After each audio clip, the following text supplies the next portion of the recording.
مجھے تو سمجھ نہیں آتی ملی غیرت کدھر چلی گئی، دینی غیرت کہاں چلی گئی۔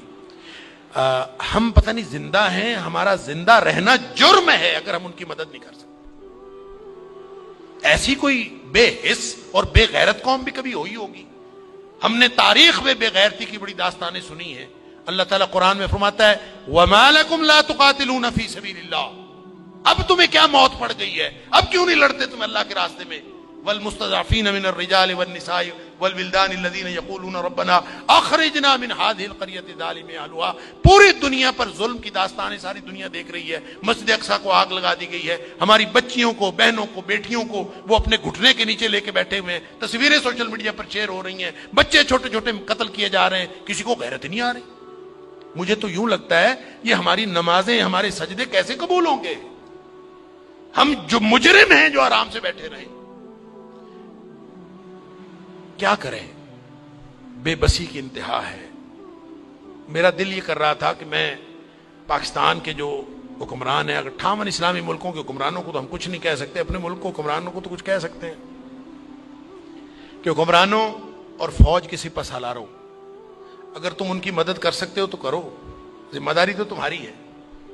نہیں کر سکتے نا تو ہمیں ایک جہاز میں بھر کے وہاں بھیج دو، کم از کم ہم عزت کی موت ماری جائیں، کم از کم جا کے ہم وہاں پہ ان کے ساتھ شہید ہو جائیں، اللہ کو قیامت کے دن ہم اور نبی کریم صلی اللہ علیہ وسلم کو چہرہ دکھانے کے تو قابل ہوں کہ اللہ ہمیں غیرت تھی، ہمارے اندر کو ملی اور دینی غیرت تھی۔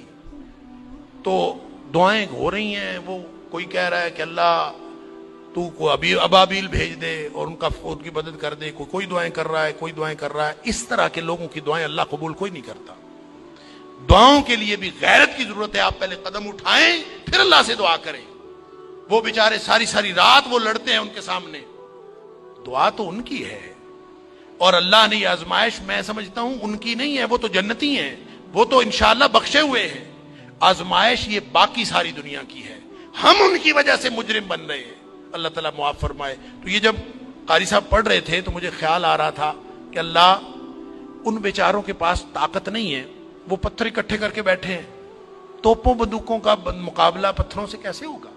یا اللہ تو ابابیل بھیج دے، اور تو جس نے ابرہہ کو اور اس کے لشکر کو تباہ و برباد کر دیا تھا، اللہ اس دور جدید کے ابرہہ کو جو ہماری مسجد اقصیٰ کو تباہ کرنے کے لیے آیا ہے، اور پوری ملت اسلامیہ دہشت گرد پھر مسلمانوں کو کہا جا، بدبخت پوری دنیا میں بدترین دہشت گردی کرتے ہیں اور پھر بات کرتے ہیں مسلمانوں کی دہشت گردی کرتے ہیں۔ میں تو سمجھتا ہوں پورے 58 اسلامی ملکوں کو اعلان جنگ کر دینا چاہیے، لڑتے لڑتے مر جانا چاہیے، اس زندگی سے وہ موت بہتر ہے۔ ہم نے کیا کیا ہوا ہے؟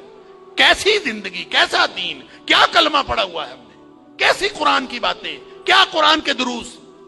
ہم یہاں سکون سے بیٹھے ہیں، پنکھے چل رہے ہیں، موج میلہ پانی پینے کو مل رہا ہے، نماز آرام سے پڑھ رہے ہیں، سجدے آرام سے کر رہے ہیں، وہاں ہماری بہنیں بیٹیاں لٹ رہی ہیں۔ کہاں گئی غیرت ہماری؟ انا للہ و انا الیہ راجعون۔ مجھے تو یوں لگتا ہے کہ شاید یہ ہمارے آرام سکون سے کیے ہوئے سجدے بھی کہیں جرم نہ بن جائیں۔ اللہ تعالی ہم سب کو معاف فرمائے۔